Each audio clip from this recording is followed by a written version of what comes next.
मुझे इकोनॉमी अच्छी होती हुई नज़र नहीं आती। जो आपने नंबर्स दिए, डॉलर का स्टैटिक होना एक नेगेटिव मार्कर है मेरे लिए, और स्टॉक एक्सचेंज का बढ़ना एक बहुत छोटा इंडिकेटर है मेरे लिए। मेरे लिए एज एन इकोनॉमिस्ट, मैं क्योंकि ये इनका काम है, ये day to day at a very high level of magnification चीज़ों को देख रहे होते हैं। मेरा काम है थोड़ा सा पीछे हट के पैटर्न्स को देखना।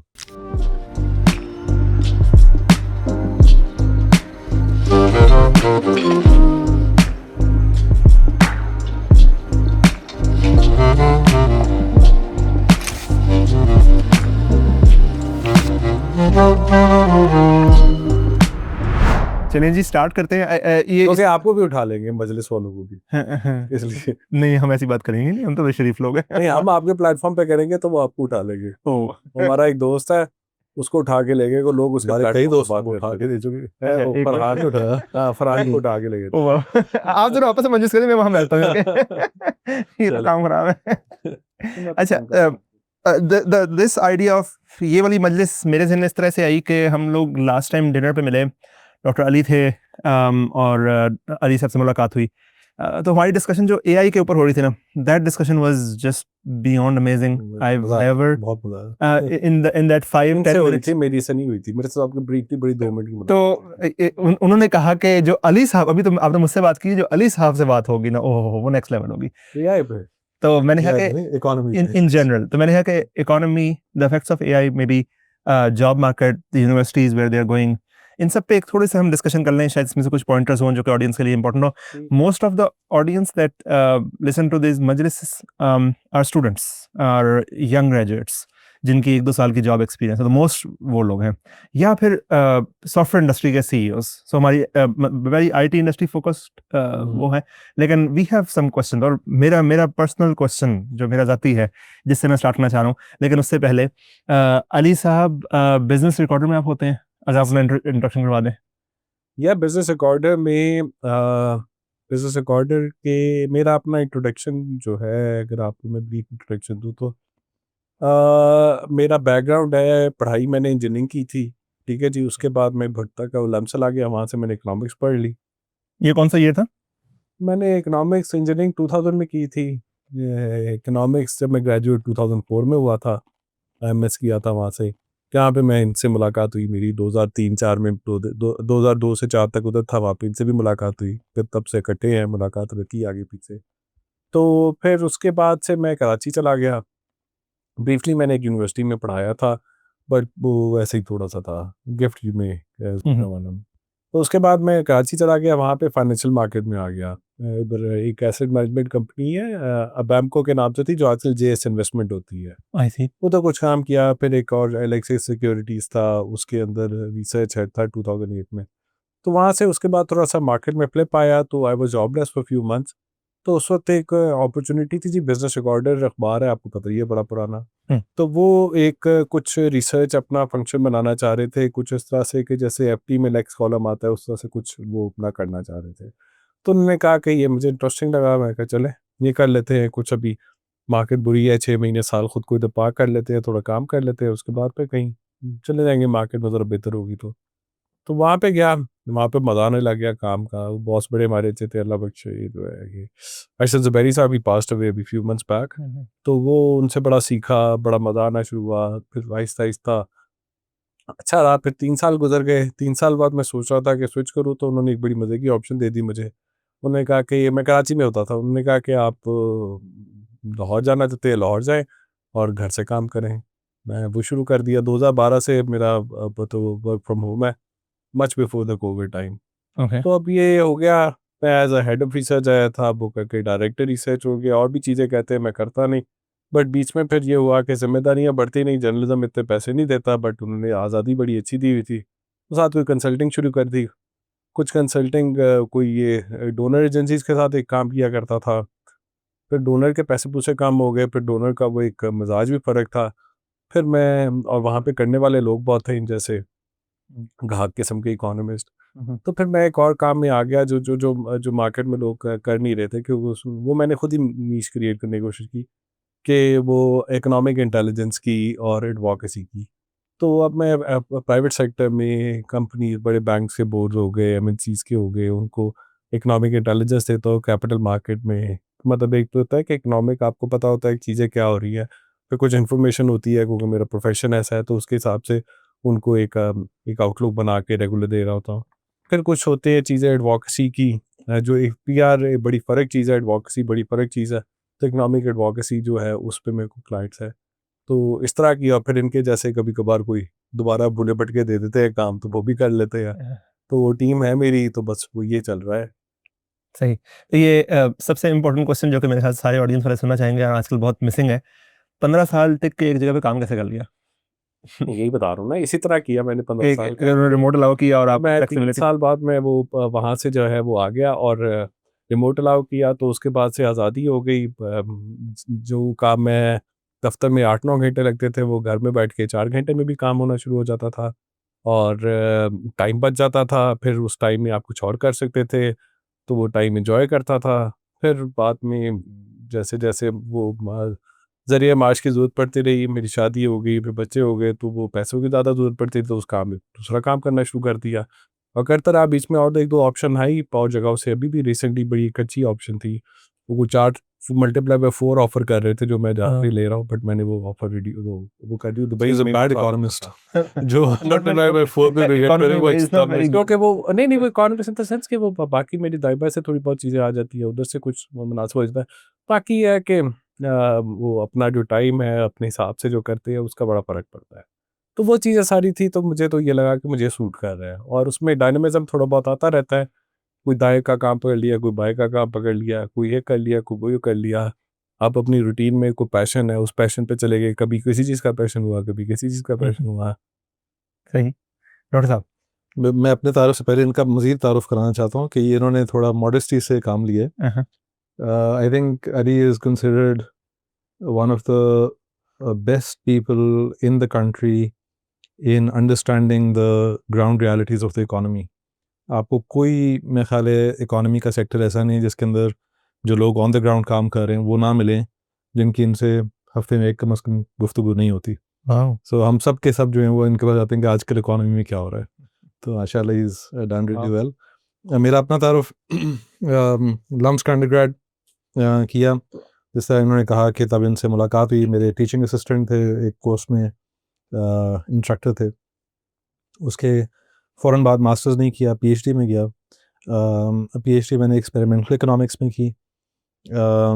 एक काफ़ी मशहूर किताब है thinking fast and slow by Dan Kahneman. उनके जो को विनर थे नोबेल प्राइज़ के, वो मेरे उस्ताद थे वहाँ।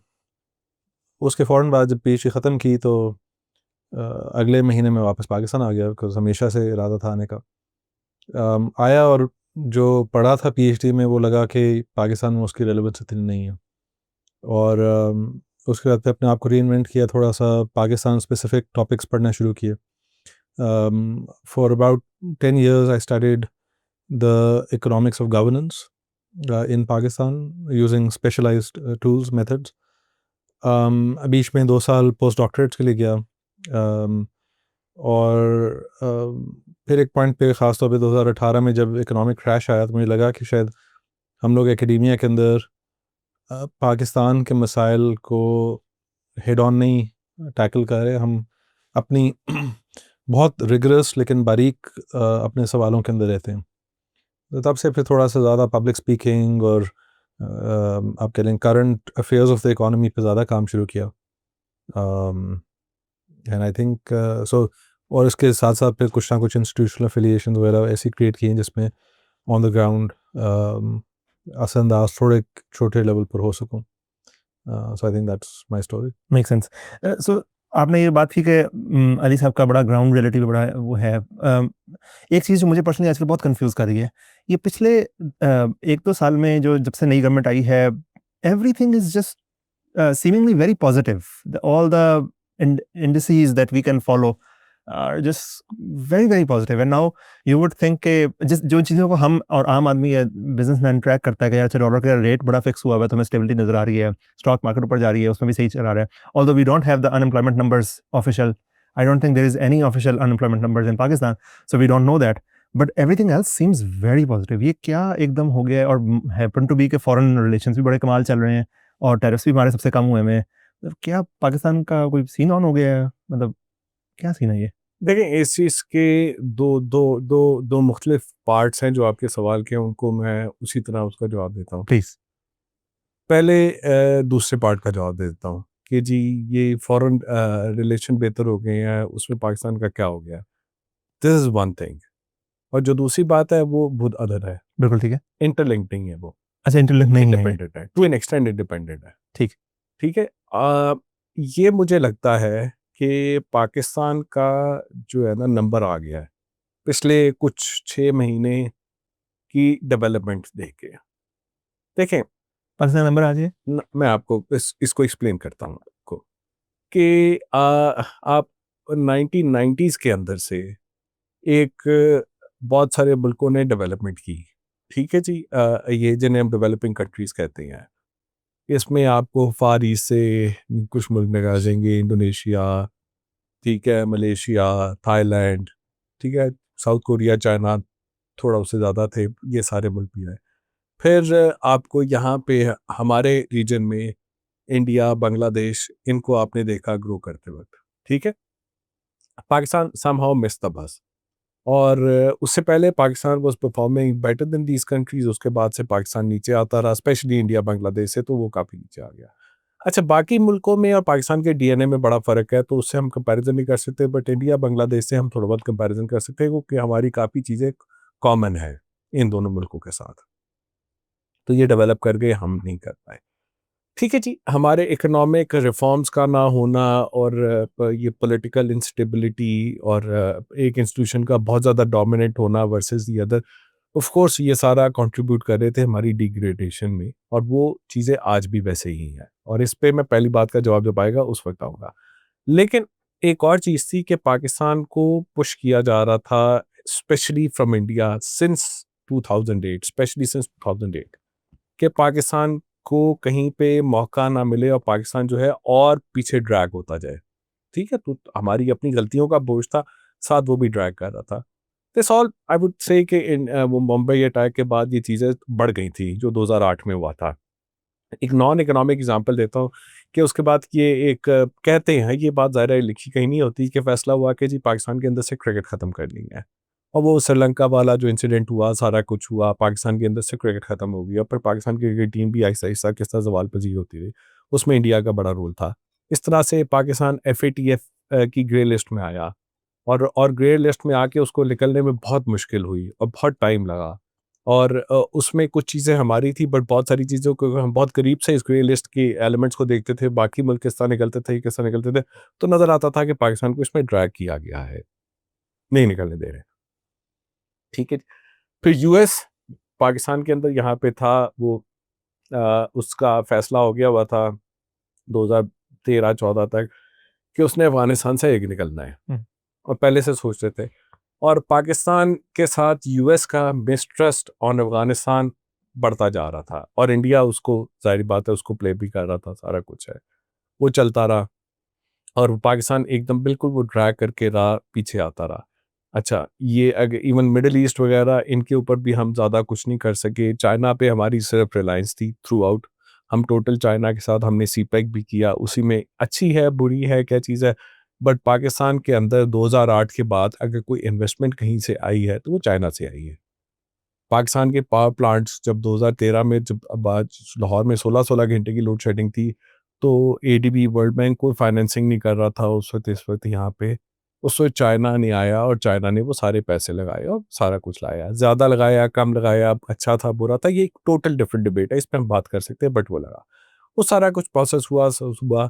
फिर उसके बाद जो हमारे क्राइसिस आए, जिसमें बहुत सारी हमारी अपनी वजूहात थी, कुछ ग्लोबल सिचुएशन थी, 2018 में जो हुआ, 2022 में जो हुआ, सारा कुछ। और उसने हमें इतना ड्रैग कर दिया पीछे, इस सारे प्रोसेस ने, कि हम बिल्कुल जो है ना वो लग गए जाके, हम नीचे बिल्कुल, हम जो है, हमारा कंपैरिजन अफ्रीकन इकोनॉमीज़ के साथ होने लग गया, और आज हमारे नंबर्स इंडिकेटर बहुत सारे उसकी तरह ही मिलते हैं, उससे ही मिलते जुलते हैं।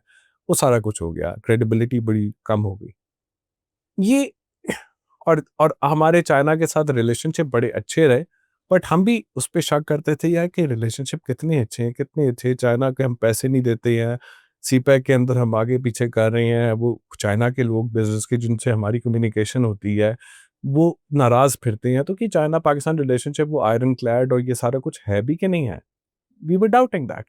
फिर ये जो रिसेंट जो स्कर्मिश हुआ इंडिया के साथ, ठीक है जी, उसमें जिस तरह हमने इंडिया को रिस्पॉन्ड दिया और जिस तरह चाइना ने हमें सपोर्ट की, सब डॉक्यूमेंटेड है बातें। और जिस तरह वो सारा हुआ वो दुनिया ने देखा, हमने भी देखा कि किस तरह वो एक रिलेशनशिप बिल्ड हुआ, और फिर उसके बाद किस तरह उस सारी चीज़ को पोर्ट्रे किया गया, किस तरह इंडियन मीडिया ने पोर्ट्रे किया, किस तरह हमारे लोगों ने पोर्ट्रे किया उस स्पेसिफिक चीज़ को। तो ग्लोबल जो सर्कल्स में जो पाकिस्तान की क्रेडिबिलिटी जो यहाँ पे थी वो थोड़ी सी इधर, इंडिया जो था यहाँ से थोड़ा नीचे आया, तो हमारा गैप कम होता रहा। फिर इंडिया के अंदर एक बड़ा रोमांस चल रहा था वर्ल्ड के साथ, वेस्टर्न वर्ल्ड के साथ, सेकुलर इंडिया और बिगेस्ट डेमोक्रेसी। आप उसको देखें, वो सेकुलरिज्म तो गया तेल लेने हिंदुआ था जो सारा उनका चल रहा है और जिस तरह से वो चीज़ कर रहे हैं, और उसके अलावा अगर आप उसको उस तरह से देखें कि जो सेकुलरिज्म है, जो बिगेस्ट डेमोक्रेसी है, वो भी मोदी के अंदर वो किस तरह बिहेव कर रही है, तो वेस्टर्न वर्ल्ड को भी थोड़ा लगा कि यार इंडिया जो है ना, मतलब वो क्या कहते हैं उसको, हम क्या कहते हैं ना, बेवकाता हो गया, जैसे हमारे लोग थोड़े में ज़्यादा पड़ गया है, तो हमारे जैसा वो ज़्यादा समझने लग गया अपने आप को, तो वो भी थोड़ा सा उसके साथ थोड़ा सा डिस्टेंस करने लग गए। ठीक है, ये सारा कुछ एक प्रोसेस चल रहा है। फिर अमेरिका को ये लग रहा है कि चाइना को काउंटर करने के लिए India is not they geared up to do that. So they have to have a other strategy as well. So they have to have a good relationship with Pakistan, not to counter China, but to become a bridge between them or something. और plus वो India पे वो ज़्यादा ना उसके हो, तो वो उस सारे प्रोसेस ने पाकिस्तान को थोड़ा अपलिफ्ट किया, इंडिया को कम किया, टैरिफ की भी सिचुएशन इसमें ही है सारा कुछ, और एक एक पाकिस्तान उसमें एक थोड़ा बेहतर होने लग गया। तो this is an opportunity for Pakistan to get out of the shadow of India, to break that shadow and move forward in that direction in the bus we missed in the past 20-30 years। तो उससे पाकिस्तान की थोड़ी चीज़ें बदल, फिर पाकिस्तान के अपने internal जो हालात है इस वक्त, हमारे यहाँ जो इस वक्त जो सिक्योरिटी की कंसर्न है, एक BLA का एक्ट है बलूचिस्तान में हमने बलोचियों के साथ जो किया वो सब कुछ किया, मैं उसको कहीं पे कोई उसको नहीं कह रहा, वो बहुत गलत किया हमने, लेकिन उस सारे के अंदर इंडियन इन्फिल्ट्रेशन के साथ बहुत ज़्यादा एलिमेंट्स होते हैं जो पाकिस्तान को तंग कर रहे हैं, और वो ईरान के थ्रू आ रहे होते हैं। फिर आपका जो अफ़गानिस्तान वाले KP के साइड पे जो TTP आ रहा होता है, वो भी वो अफ़गानिस्तान से फ़िल्ट्रेट हो रहा होता है, और उसमें भी इंडियन बहुत सपोर्ट होती है।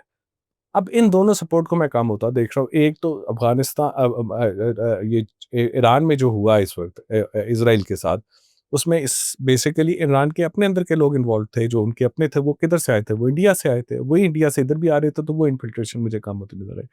फिर इंडिया का रोल अफ़गानिस्तान में काउंटर करने के लिए चाइना आ रहा है, और चाइना इस वक्त पाकिस्तान अफ़गानिस्तान जो फॉरेन पॉलिसी पाकिस्तान अफ़गानिस्तान में चाइना बड़ा रोल, चाइना को अगर BRI बनाना है तो उसको अफ़गानिस्तान के अंदर एक स्टेबिलिटी चाहिए, ठीक है, तो वो लेकर आ रहा है, तो वो इंडिया का वो होगा, तो इससे हमारी सिक्योरिटी सिचुएशन भी बेहतर हो सकती है।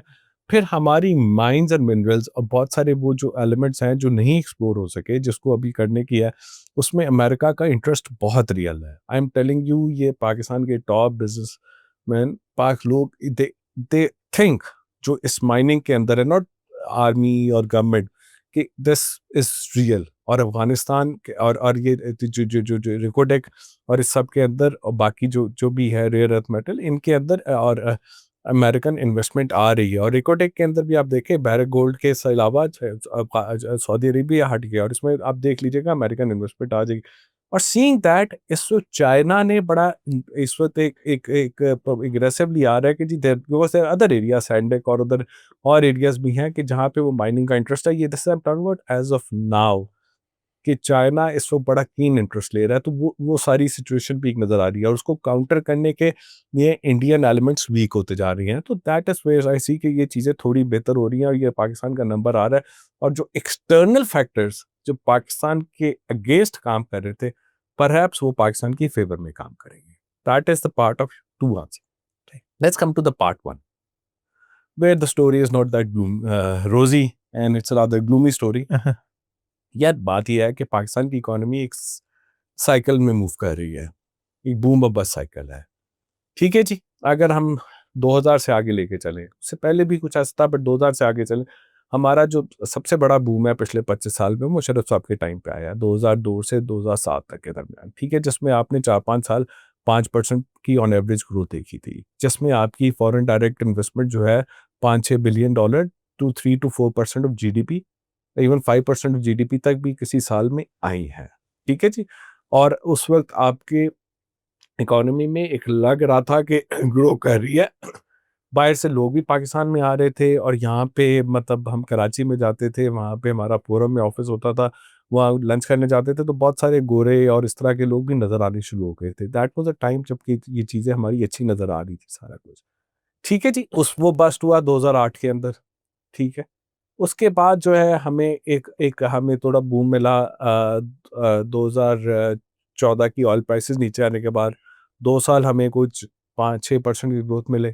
ठीक है, वो 2016 में नवंबर में आईएमएफ किया, 2018 के अंदर हम फिर बस्ट कर गए। ठीक है जी। उसके बाद हमें ये कोविड के 2 साल हमें फिर 6% के लिए कोविड की वजह से, और एक उसके बाद तो ऐसा बस्ट किया तो बस अब तो ज़मीन में दल गए ना, बिल्कुल ही नीचे चले गए।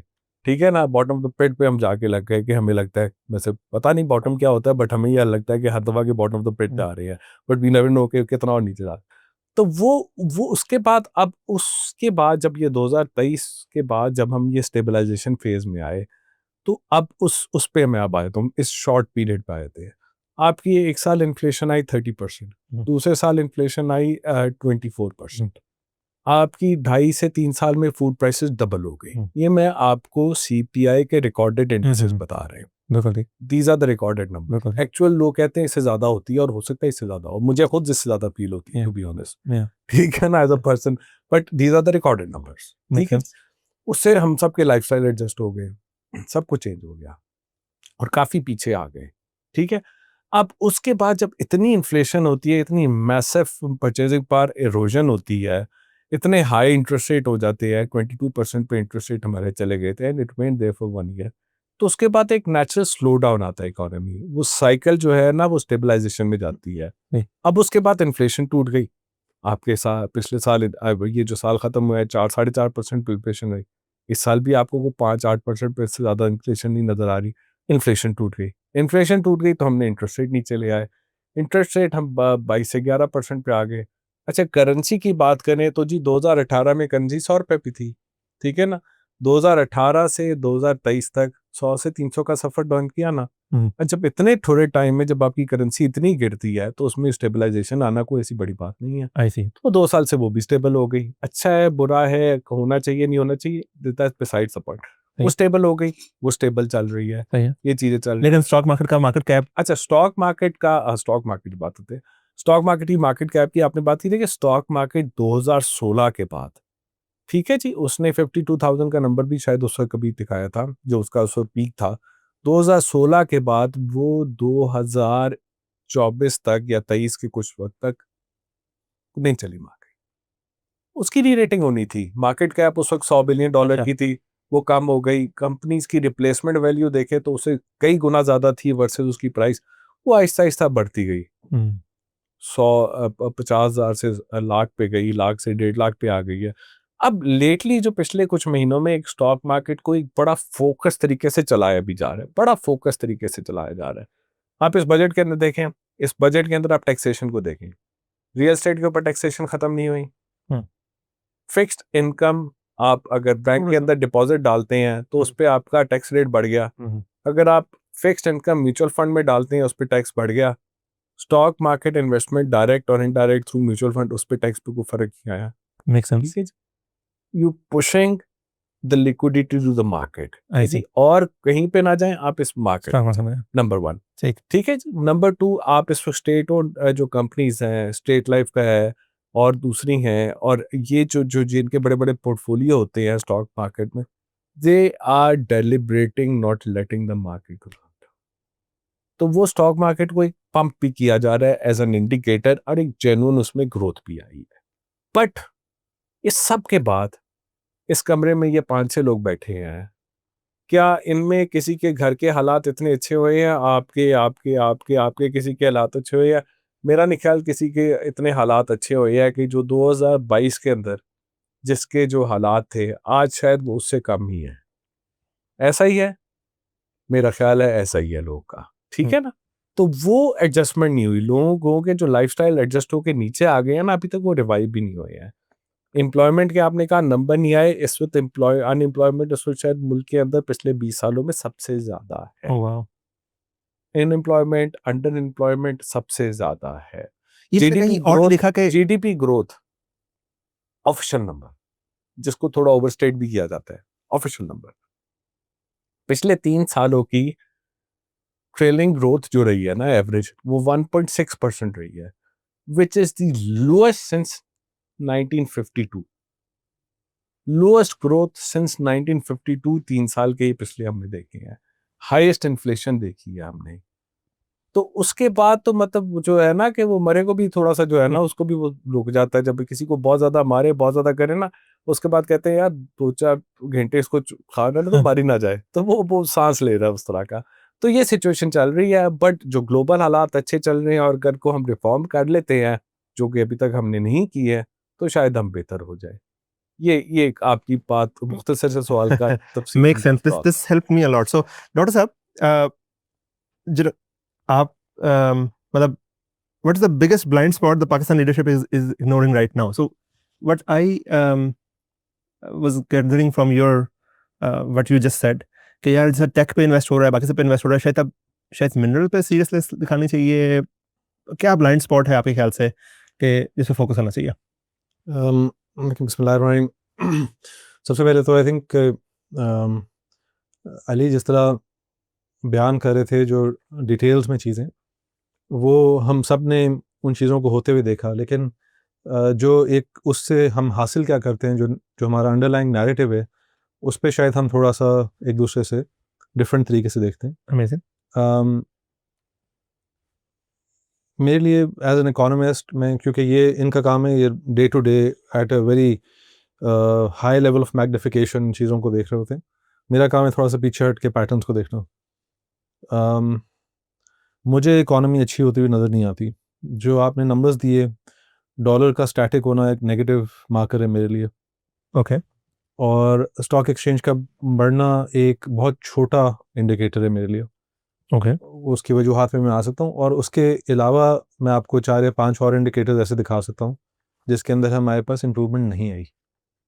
सो वी हैव टू थिंक कि वो ऐसे क्या 4-5 बड़े असूल हैं जिससे हमने ये असेस करना है कि एक इकोनॉमी बेहतर, हमारी इकोनॉमी बेहतर हो रही है, नहीं हो रही। Should we expand on this कि डॉलर का स्टेबल होना तो क्यों नहीं है? मैं वहाँ से सो इन्होंने मुशर्रफ एरा की बात की, वहाँ से अगर शुरू करें, मैं मुशर्रफ एरा को एक रिलेटिवली नेगेटिव एरा देखता हूँ।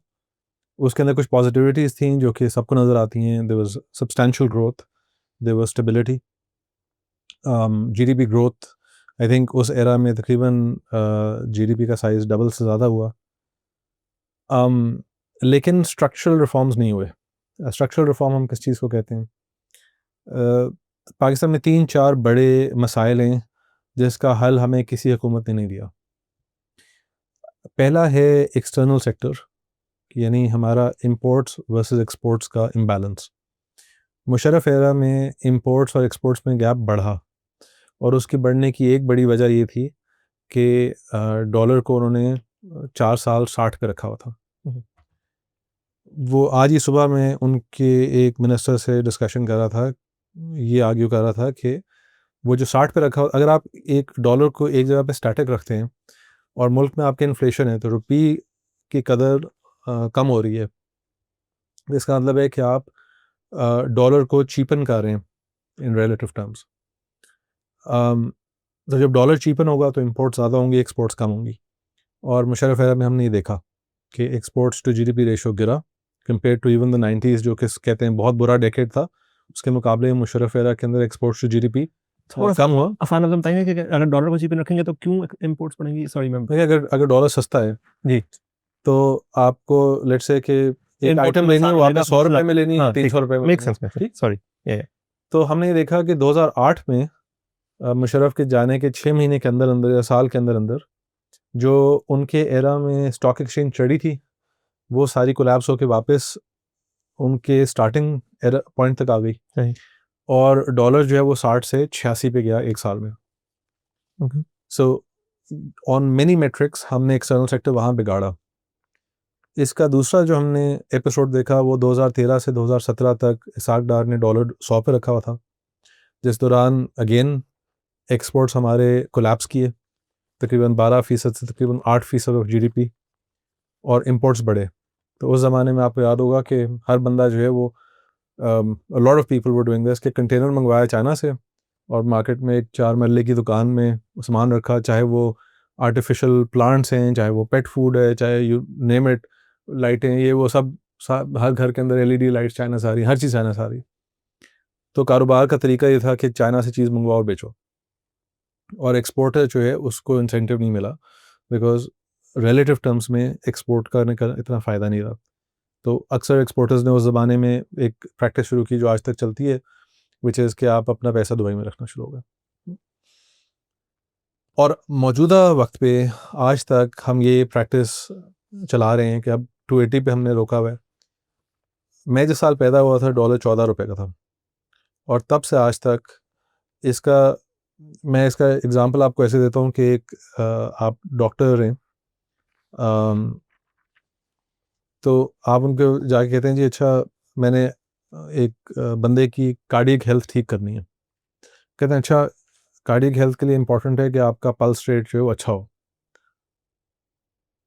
अगर वो एक्सरसाइज करेगा तो उस वक्त तो पल्स रेट बढ़ेगा, लेकिन लॉन्ग टर्म में बेहतर होगा। इसी तरह अगर आप डॉलर वक्ती तौर पे महंगा रखेंगे तो लॉन्ग टर्म में डॉलर सस्ता होगा। Make sense. This why will that happen? Because जब आप डॉलर महंगा रखेंगे, आज इस साल डॉलर महंगा है, एक्सपोर्ट ज़्यादा होगा, इंपोर्ट कम होगा।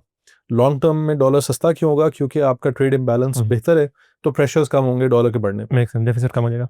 ये एक बेसिक इकोनॉमिक्स का असूल है जो कि पाकिस्तान के किसी लीडर ने, going back to the first Bhutto और टू ज़ियाउल हक, सब ने कोशिश की डॉलर को ज़बरदस्ती रोकने की।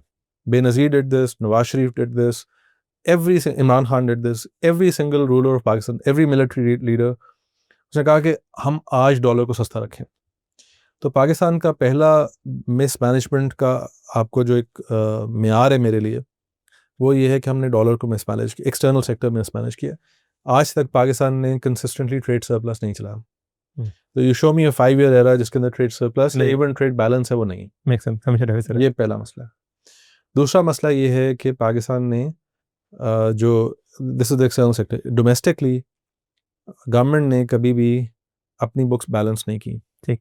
सो जब आप बुक्स बैलेंस नहीं करते तो आप इस साल आपने जो टैक्स इकट्ठा किया है उससे ज़्यादा खर्च है, तो वो जो गैप है आप उधार लेकर पूरा करें। उधार गवर्नमेंट का लेना का सिर्फ तब जवाज़ है अगर इस वक्त इमरजेंसी, जैसा अल्लाह सबको हिफाजत में रखे, आजकल फ्लड आया हुआ है, आपने आज एक ऐसा खर्चा करना है जो कि आपकी तवक्को है कि अगले 3-4 साल के अंदर और नहीं होगा, तो इस साल हम बैलेंस करने के लिए कर्जा ले लें, वो तो जायज़ है। लेकिन आप इसलिए कर्जा ले रहे हैं क्योंकि आपने अपनी टैक्स कलेक्शन सही नहीं की हुई, और अगले साल का भी प्लान ये है कि हम मजीद कर्जा लेंगे। तो आप पिछले 20 साल में देखते हैं, एंड टू मुशर्रफ क्रेडिट, उस ज़माने में चाहे एक्सटर्नल फ्लोज आए, जो कुछ भी हुआ, पेरिस क्लब डेट रिलीफ मिला, डेट पिक्चर उन्होंने इम्प्रूव की उस एडमिनिस्ट्रेशन में। लेकिन तब से लेकर उनके जाने के फ़ौरन बाद से लेकर आज तक हमारी डेट पिक्चर ख़राब हुई जा रही है, इंक्लूडिंग टुडे। वो चाहे उन्होंने एक्सपेंडिचर्स तो कंट्रोल किए हुए, लेकिन टैक्सेशन के ऊपर आपको कोई मेजर ऑन द ग्राउंड यानी रियलिटी में कोई इम्प्रूवमेंट नज़र ऐसा नहीं आती। और उसके अंदर हम मज़ीद जा सकते हैं कि ब्लैक ऑफ पॉलिटिकल विल है या क्या चीज़ है। एक ये तीसरी जो चीज़, so that's the second thing. तीसरी चीज़ ये है कि हमारे इंडस्ट्रियल बेस को पिछले 40 सालों में it's moved in the wrong direction. Industries कम हुई हैं, और उसकी एक बहुत बड़ी वजह मेरे नज़दीक ये है कि हमने इंपोर्ट सब्स्टिट्यूशन को प्रिविलेज किया है ओवर एक्सपोर्ट प्रमोशन। सो उसकी हम तफसील में भी जा सकते हैं। आज उसके ऊपर कुछ IMF की तरफ से पुश है कि इसका कुछ करें। हमारी कह लें जो लीडरशिप कम्युनिटी है, चाहे वो पॉलिटिकल है, चाहे वो बिज़नेस है, चाहे वो इंस्टीट्यूशनल है, उसके अंदर कोई कंसेंसस नहीं है कि हमने इंपोर्ट सब्स्टिट्यूशन करनी है या एक्सपोर्ट प्रमोशन करनी है। पाकिस्तान के exports about 8% of GDP, imports about 18 to 20% of GDP रहता है। अगर आप दूसरे मुल्कों से मवाजना करें तो एक्सपोर्ट्स हमारे बाकी अपने पीयर कंट्रीज़ के मुकाबले में आधे हैं, और इंपोर्ट्स तकरीबन उनके बराबर हैं। लेकिन हम हमेशा ज़ोर हमारे आपको जो ओपिनियन लीडर्स हैं वो कहते हैं जी इंपोर्ट्स कंट्रोल करने हैं तो ऑडी ट्रॉन नहीं आनी चाहिए और पेट फूड नहीं आना चाहिए, एक्सपोर्ट्स के ऊपर काम नहीं होता। और I am not in favour of either of those things, लेकिन वो क्यों आती हैं? जब आप डॉलर सस्ता रखेंगे तो मैं अपनी बिल्ली के लिए पेट फूड मंगवाऊंगा क्योंकि मुझे सस्ता पड़ता है। आपने मुझसे जब आपने देखा जब डॉलर 100 से 300 पे गया, पेट फूड की भी यहाँ इंडस्ट्री लग गई। परफ्यूम्स की पाकिस्तान में आपको फेसबुक वगैरह के ऊपर आपको इश्तहार आते हैं कि जी लोकल मेड परफ्यूम्स हैं। बहुत चीज़ें जो कि छोटे लेवल पे हम करना शुरू कर सकते थे वो करना शुरू की लोगों ने। लेकिन अगर आप चाहते हैं कि लॉन्ग टर्म में वो हम उस सिम्फ में मूव करें तो ये भी अहम है कि आप एक क्लियर और स्टेबल पॉलिसी लोगों को दिखाएं। रोज़ शाम को अखबार वो खबरों में आते हैं जी ब्रेकिंग न्यूज़ डॉलर ख़राब हो गया, और डॉलर ख़राब होने का मतलब है डॉलर महंगा हो गया। हमने अपनी नेशनल साइकी के अंदर डॉलर का महंगा होना इतना बुरा तस्लीम कर लिया है कि उसके अंदर वो महंगा होगा तो पॉलिटिकल रिफॉर्म का हमारे पास वही नहीं है। राइट। चौथी चीज़ आई थिंक ये है कि टैक्सेशन का मैंने इशारा कर दिया, टैक्सेशन इज़ टेरेबल। और हमारे पास पाकिस्तान में शायद 9/11 के बाद हुआ, मुझे उसकी तारीख एग्जैक्टली नहीं पता, लेकिन पाकिस्तान डेवलपिंग नेशंस में सबसे पहले ममालिक में था जिसने computerised national identity card CNIC बनाया। डॉक्यूमेंटेशन ऑफ आइडेंटिटी दुनिया में डेवलपिंग कंट्रीज़ में सबसे पहले जो हुई सर फहरिस्त पाकिस्तान था। मेरा अकाउंट CNIC से कनेक्टेड है, मेरी गाड़ी कनेक्टेड है, मेरी ट्रैवल कनेक्टेड है, मेरा हर चीज़। और मुशर्रफ एरा की पॉलिसी प्रपोजल था कि आप इस डेटाबेस को लेवरेज करें और आइडेंटिफाई करें कि कौन टैक्स दे रहा है कौन नहीं दे रहा, और उसको उससे टैक्स लें। As far as I can tell हमने उसको सिर्फ और सिर्फ पॉलिटिकल एक्सपीरियंस की वजह से नहीं टैकल किया। पांचवी चीज़ ये है कि पाकिस्तान में गवर्नमेंट सेक्टर की प्रोडक्टिविटी एफिशिएंसी ना होने के बराबर है। उसकी डीप रूटेड वजूहात हैं, लेकिन आपको अक्सर आप जाएं किसी रिमोट ज़िले में भी नहीं, आप लाहौर के अंदर भी, लाहौर से बिल्कुल बाहर जाएं तो किसी ब्यूरोक्रेट के दफ्तर में जाएं तो वो शायद सुबह 10 बजे से 2 बजे तक काम करेंगे, उसके अंदर भी क्वालिटी ऑफ वर्क नहीं अच्छा होगा। उनको कंस्ट्रेंट्स भी, उनके पास रिसोर्सेज सफिशेंट नहीं होंगे, अथॉरिटी सफिशेंट नहीं होगी। समरी मूवमेंट में CM उनको वहाँ से ट्रांसफ़र कर देगा या कर देगी। किसी मुल्क की रिफॉर्म्स के लिए on the ground government servants का सर्विसेज प्रोवाइड करना अहम है। उसके ऊपर हम कंप्लीट निगलेक्ट में हमारी वो पिक्चर चल रही है। और वही उसके साथ एक कड़ी दूसरी जो लगी हुई है वो ये है कि हमारी इंस्टीट्यूशनल और पॉलिटिकल इंस्टेबिलिटी जो है वो आप मेजरेबली कह सकते हैं क्या, चाहे आप वो 91 के बाद से इंडिया के साथ मुवाजना कर लें, 77 के रिफॉर्म्स के बाद चाइना से मुवाजना कर लें। पाकिस्तान में हम प्राइम मिनिस्टर टी-शर्ट की तरह तब्दील करते हैं और वहाँ आपके पास 4-5 साल का एक टाइम होता है, उसके अंदर एक प्लान होते हैं। वो जो टर्मोइल है पॉलिटिकल क्लास का, उसकी वजह से ब्यूरोक्रेसी भी बहुत ज़्यादा हिल चुकी है। ब्यूरोक्रेसी होना ये चाहिए कि प्लान्स होने चाहिए। फॉर एग्जांपल मैं जितनी बातें अभी कह रहा हूँ इन सब के पीछे गवर्नमेंट का एनालिसिस और प्लान्स होने चाहिए जो आइदर मुझे प्रूव या डिसप्रूव कर रहा हो। आप जाके कहेंगे गवर्नमेंट की एक्सचेंज रेट पॉलिसी क्या है, मुझे डॉक्यूमेंटेशन दिखाएं। मैंने आज ही एक उनसे बात किया था, एक मिनिस्टर की हम स्पीचेस का हिस्टोरिकल रिकॉर्ड देख रहे थे। वो कहते हैं जी ये इंडिकेटर है जो कि फ़लानी चीज़ का हल बताएगा। एक साल में उसको वो एक तरह यूज़ कर रहे हैं, दूसरे साल में उसको ऑपोजिट तरीके से यूज़ कर रहे हैं। There is no written plan in Pakistan. कुछ अर्सा पहले एक प्राइम मिनिस्टर, जिनका मैं निशानदेही नहीं करता, बट एक प्राइम मिनिस्टर के एरा में मुझे कहा गया, बल्कि इनको भी कहा गया, हम साथ ही थे, कि इकोनॉमिक रिफॉर्म्स के ऊपर आप अपने इनपुट दें। That was at the same time that the prime minister had launched an economic plan of his own, at the same time that there was another organisation creating its own economic plans. सो मैंने उस वक्त पे count किए कि तकरीबन 5 उस वक्त की गवर्नमेंट के 5 इकोनॉमिक प्लान्स थे और किसी के ऊपर भी काम नहीं हो रहा था। So until you start fixing those things, आप इकोनॉमी ठीक नहीं कर सकते. एंड कई ऐसी चीज़ें हैं जो कि आपको फॉरवर्ड लुकिंग देखनी चाहिए. आपने एआई का जिक्र किया. You know better than I do कि एआई का इम्पैक्ट हमें नहीं पता एग्जैक्टली क्या है, लेकिन एक फियर फैक्टर उसका क्रिएट हो चुका है. डेफिनेटली. हम ऑलरेडी देख रहे हैं क्लाइमेट चेंज की वजह से. अभी जो फ्लड्स के साथ हो रहे हैं, हमारे ग्लेशियर्स, सबसे fast melting of water resources Pakistan में हो रहा है पूरी दुनिया में. we are ranked among the top 5 countries which are most in danger of the threat of environmental change. हमें ये पता है कि हमारे जो प्रोजेक्टेड टेम्परेचर चेंजेस हैं अगले 30 सालों में, उससे हमारी कौन कौन सी क्रॉप्स कितनी हिट होंगी, लेकिन ऑन द ग्राउंड उन क्रॉप से हटाकर अपने लोगों को दूसरी क्रॉप पे लाने का कोई प्लान नहीं है. So when I hear people से कि डॉलर रुका हुआ है या स्टॉक एक्सचेंज इधर हो गई है, I don't really care about that. So that's where we stand. सही. सो और एग्रीकल्चर का बुरा हाल है, वो हम खुद कह भी देंगे बुरा हाल है, लेकिन कोई आप कह रहे हैं प्लान नहीं है. अच्छा, टैक्सेशन पे आपने बात की. टैक्सेशन मेरे से रिलेटेड है चूँकि इस टाइम पे जिस तरह से टैक्सेशन हो रही है और आप लोगों की सैलरी ब्रैकेट उसी में आती होगी जिसमें हाईएस्ट ब्रैकेट लगती होगी, नई जो भी बजट आता है उसमें लगता है सेम जो सेक्टर है ना उसी को मजीद पिन कर दो, उसी को मजीद उस के साथ स्क्वीज कर लो, एज इफ के ब्रेन ड्रेन या कोई और मसला ही नहीं है गवर्नमेंट के लिए. और तो कोई और टैक्सेशन का नहीं होना चाहिए. और इस सूरत हाल में what is the way out for a normal salary class? Union बनाए, रोड्स पे निकल जाए, क्या करें? ये आपकी बात बिल्कुल ठीक है. टैक्सेशन इस वक्त बहुत ज़्यादा है. इस वक्त जो पाकिस्तान के अंदर एक सैलरीड आदमी जो है, जो पीक स्लैब पे है, वो तकरीबन 38% के करीब टैक्स देगा. Europe level. ठीक है, यूरोप लेवल का. और सर्विसेज यहाँ पे हमें क्या मिल रही हैं, मतलब आपकी बच्चे की एजुकेशन इज लाइक एक्सपेंस. ठीक है, आपकी घर की securities and expense. You get the highest, you pay high top price for utilities, बिजली के ऊपर, जिसमें बहुत सारी इनएफिशिएंसीज हैं, सो एंड सो फोर्थ. अब गिनते जाएं तो बहुत बहुत सारी आपको वो मसले हैं. पर टैक्सेशन आप पूरा कर रहे हैं.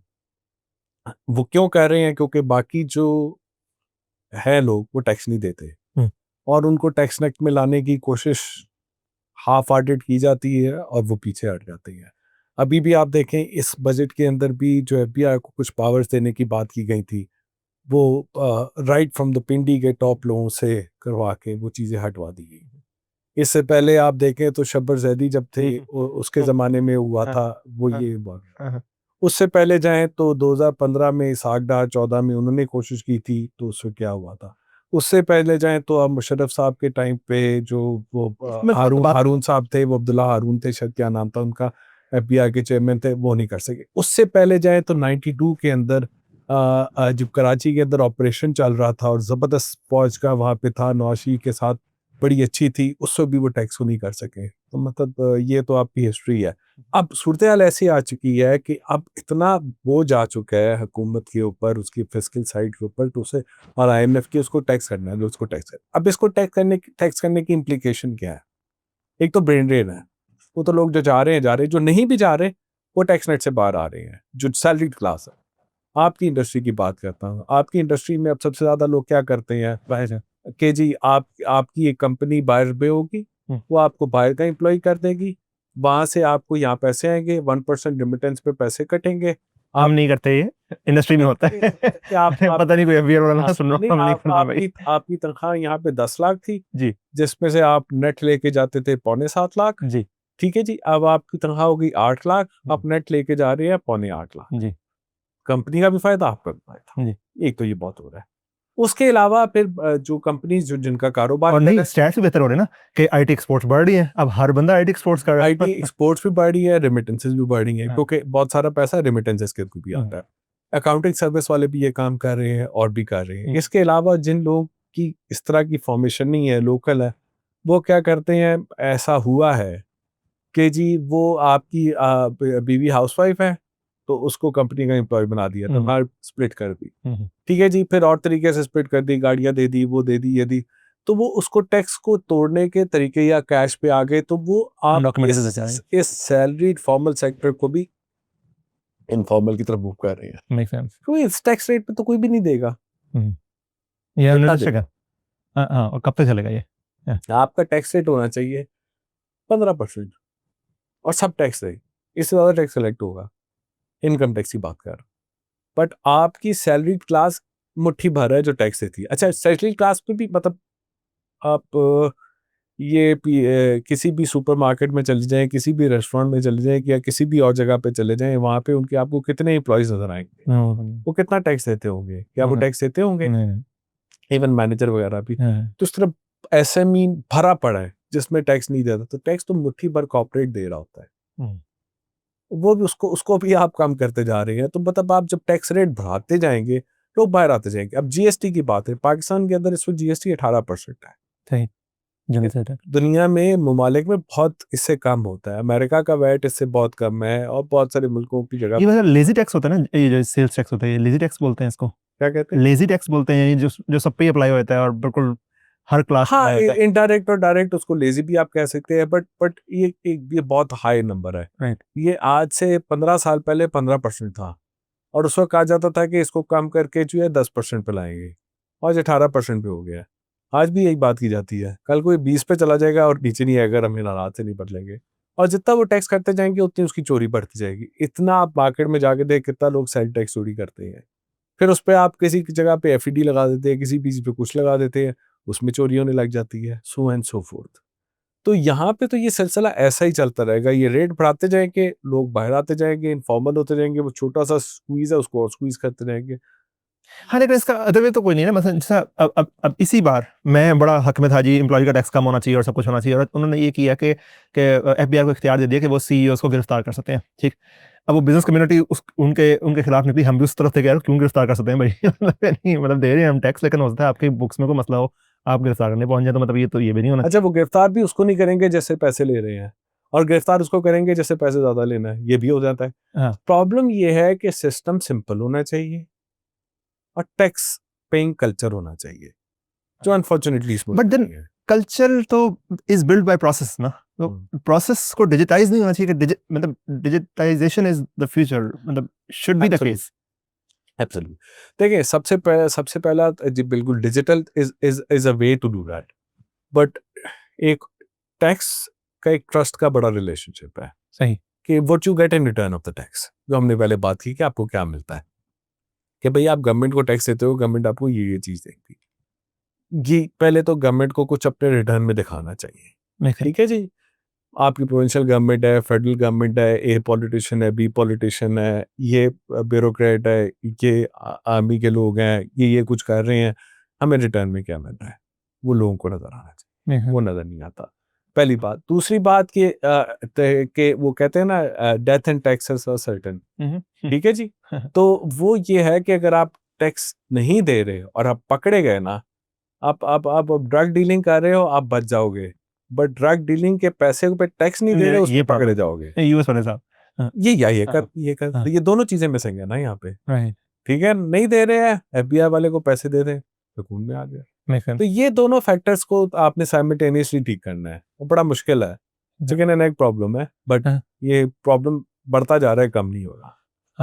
जी, आई डोंट थिंक ये चिकन एंड एग एग्जैक्टली है इस तरह कि एक रूट पे एक सिंपल मसला है, वो है कि हमारे पास एक पॉलिटिकल ओनरशिप की कमी है।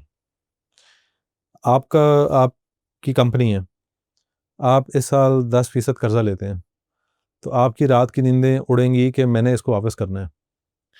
अगर अगले साल आपने किसी और को CEO लगा देना और आपका इस कंपनी से इंटरेस्ट खत्म हो जाएगा, यू डोंट केयर, आप कहेंगे अच्छा कंपनी की गाड़ी निकालो, मैंने आशी करनी है। राइट। पाकिस्तान में कोई शख्स नहीं है लीडरशिप में जो 10 साल बाद यकीन रखता हो कि वो सिस्टम का हिस्सा होगा, या 5 साल बाद यकीन रखता हो कि वो हिस्सा होगा। और पाकिस्तान की तारीख में चाहे वो डिक्टेटर हो या डेमोक्रेट हो, कोई ये यकीन से नहीं कह सका। टैक्स इंक्रीज करना पॉलिटिकली कॉस्टली होता है, क्योंकि आप इक़्तिदार में हैं, आप कहते हैं जी फलाने बंदे तुम टैक्स नहीं दे रहे हो, तुम दोगे, वो कह रहा तुम्हारी ऐसी की तैसी अगली दफ़ा वोट नहीं दूंगा। राइट। एंड सबसे ताज्जुब की बात मुझे ये लगती है कि डिक्टेटरशिप्स के ज़माने में भी मैं मुशर्रफ के एरा के गवर्नर के साथ बैठा हुआ था, पंजाब के गवर्नर जो थे उनके, खालिद मकबूल साहब। तो मैंने कहा जी आप जब इक़्तिदार में थे तो टैक्स टू जीडीपी रेशो तब क्यों फ्लैट था? अभी तो चले आप कह सकते हैं कि ये इसलिए नहीं करते कि इनको वोट चाहिए, आपको तो वोट नहीं चाहिए थे। कहते हैं कि हम गए लाहौर में ट्रेडर्स से इकट्ठा करने टैक्स, उन्होंने मार्केट बंद कर दी और सड़कों पर हड़ताल कर दी और हमें लगा खून खराबा हो जाएगा। अगर आप एक टैक्स चोर से टैक्स कलेक्ट करने के लिए इतनी विल नहीं रखते that you go to any extent to bring him under the law, फिर आपकी डिक्टेटरशिप का फायदा क्या है? एक दफा तो खून खराबा होगा ही होगा। खून खराबा ना हो इंशाल्लाह नहीं होगा, ज़रूरी नहीं है कि खून खराबा हो, लेकिन उसका थ्रेट सही असूल के तहत सही चीज़ के ऊपर having the will to become violent in a disciplined way is necessary for any discipline, चाहे वो कोई भी चीज़ हो। मैं जाके किसी का कत्ल कर देता हूँ, जब तक आप ये मुझे यकीन नहीं दिलाएंगे कि मैं उसके लिए पेनल्टी लाइफ ऑल्टरिंग कम अज़ कम, अगर आप कैपिटल पनिशमेंट, मैं तो कैपिटल पनिशमेंट में यकीन रखता हूँ। आप यकीन रखते हैं? बिल्कुल। लेकिन अगर नहीं रखते, इस बात भी आजकल के लोग नहीं रखते ना, हाँ। तो अगर आप नहीं रखते तो तब भी कम से कम लाइफ इम्प्रिजनमेंट तो कह सकते हैं, तो लाइफ ऑल्टरिंग तो है ना। My point is that until एक नुकसान क्रिएट करने का मवाजना आपने भरना है, तब तक कोई क्यों करेगा? अब करंट पॉलिटिकल सिस्टम में मुझे किसी का इंसेंटिव, मतलब वो बेवकूफ़ी होगी टैक्स को इंक्रीज करना, जब आपको ये नहीं पता कि अगले इलेक्शन में आपको सिस्टम क्या मिलेगा। तो इट्स मोर एक्सपीरियंट कि आप टैक्सेस ना इम्प्रूव, आप कह रहे हैं यार पॉलिटिकल प्रेशर बहुत है, बिजनेस कम्युनिटी नाराज होगी। अच्छा, मैं एक और चीज़ से थोड़ा सा आप दोनों से डिसएग्री करता हूँ कि आप और मैं ज़रूरत से ज़्यादा टैक्स नहीं दे रहे हैं। अगर आप ये आप ध्यान में रखें कि पाकिस्तान में 8% घर ऐसे हैं जिनमें गाड़ी खड़ी हुई है, और अगर आपके घर में 2 गाड़ियां खड़ी हैं तो शायद 4% या 3% में आते हैं। अगर गाड़ी वाला टैक्स नहीं देगा तो कोई भी नहीं देगा भाई। 50% पाकिस्तान ऐसा है जिसके पास एक मोटरसाइकिल भी नहीं है। उससे टैक्स की तवक्को ना होनी चाहिए और ना है। कलेक्शन होनी आपसे और मुझसे।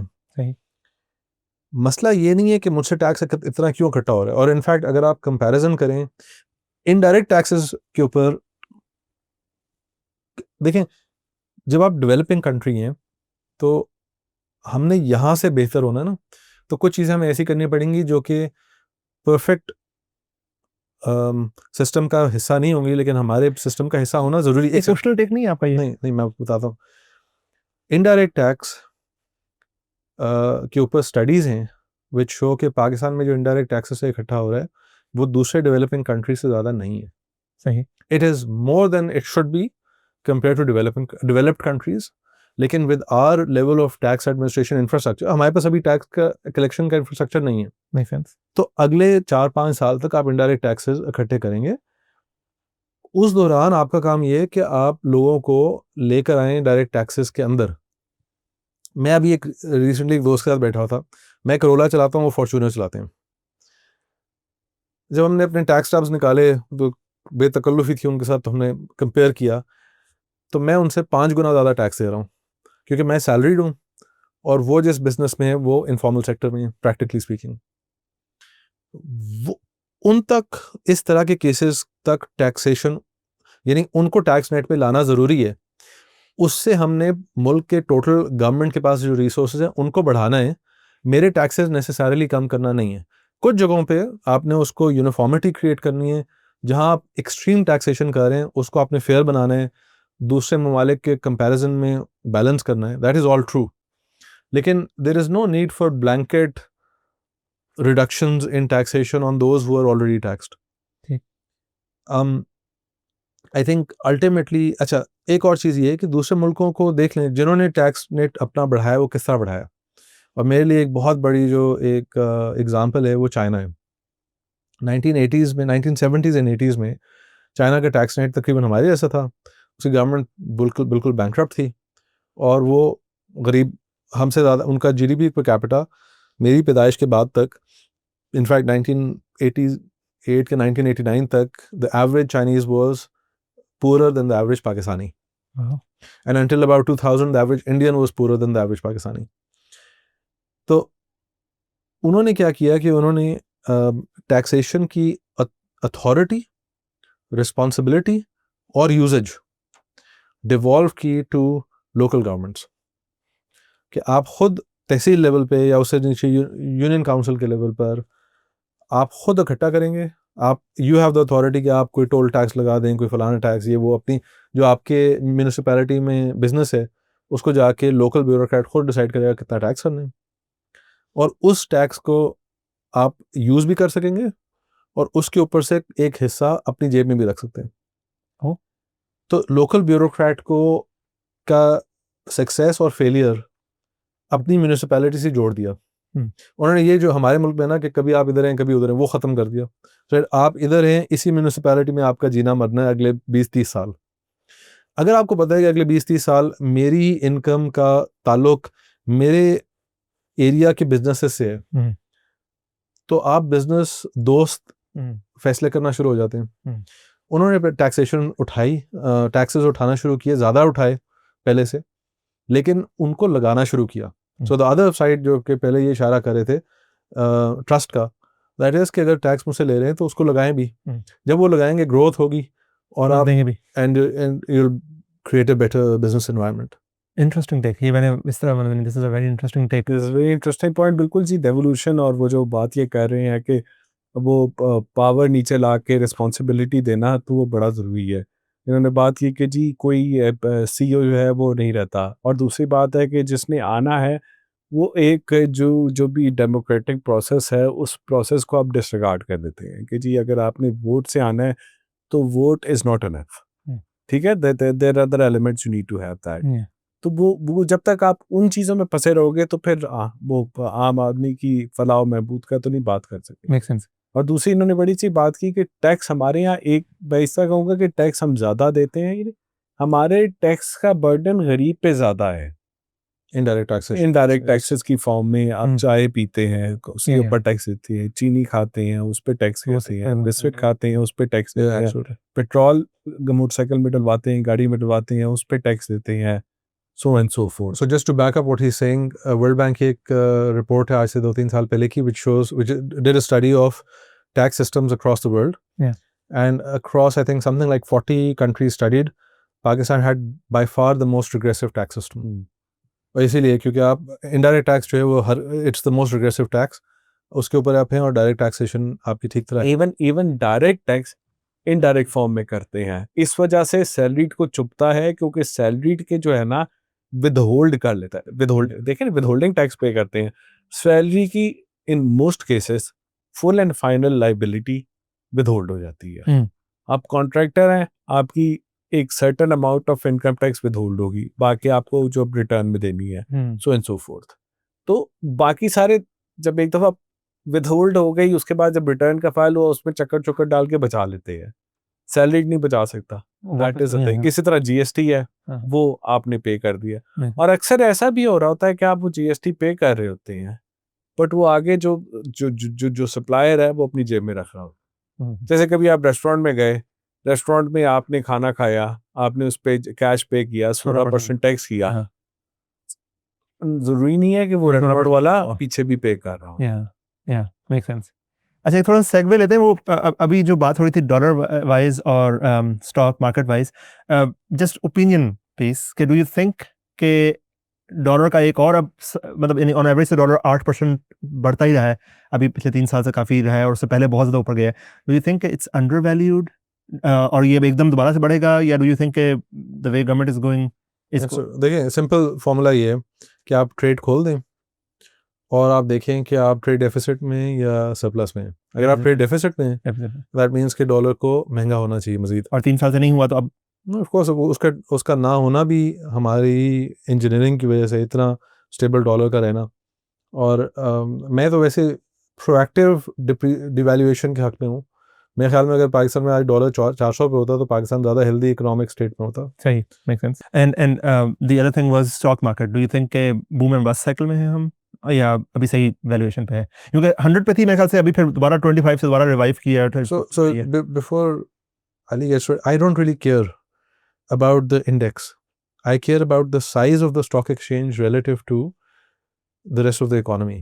हमारी जो कंपनीज, लिस्टेड कंपनीज हैं, वो बहुत छोटा हिस्सा है इकोनॉमी का, कितने में ख्याल है 8-10% है। बिल्कुल ठीक कह रहे हैं। सो मुझे गर्ज इस चीज़ से है कि हमारी ज़्यादा कंपनीज लिस्ट हों ताकि और उनको वो एक्सेस मिले, और जो इंडिविजुअल अपनी सेविंग्स है वो बजाय रियल एस्टेट के अंदर रखने के उसको इंसेंटिव मिले स्टॉक में रखने का। उसका जो करंट लेवल है ये एक आप कह लें ट्रांजिएंट सी एक चीज़ होती है, कभी ऊपर होता है कभी नीचे होता है, बूम्स एंड बस पूरी दुनिया में होते हैं। ठीक। That I don't care about. I care about the size of the stock exchange relative to the economy. But I'll let you. हाँ ठीक है, स्टॉक मार्केट पे बात और थोड़ा डॉलर पे मैं बात इसको कर दूँ। इन्हीं की एक मैं एग्जांपल जो है वो कोट कर देता हूँ हाँ। कि हमारे यहाँ जो है ना एक डॉलर को स्टेबल रखा जाता है और फिर एक झटके से गिरता है। और जब बात की जाती है तो वो कहते हैं जी झटके से जब गिरा है तो इससे कोई आपकी एक्सपोर्ट बेहतर नहीं हुई, कुछ नहीं हुआ। तो ये एक मिसाल देते हैं कि ये बीमार हुए हैं जी आपको, तो डॉक्टर ने कहा जी एंटीबायोटिक लो 5 दिन।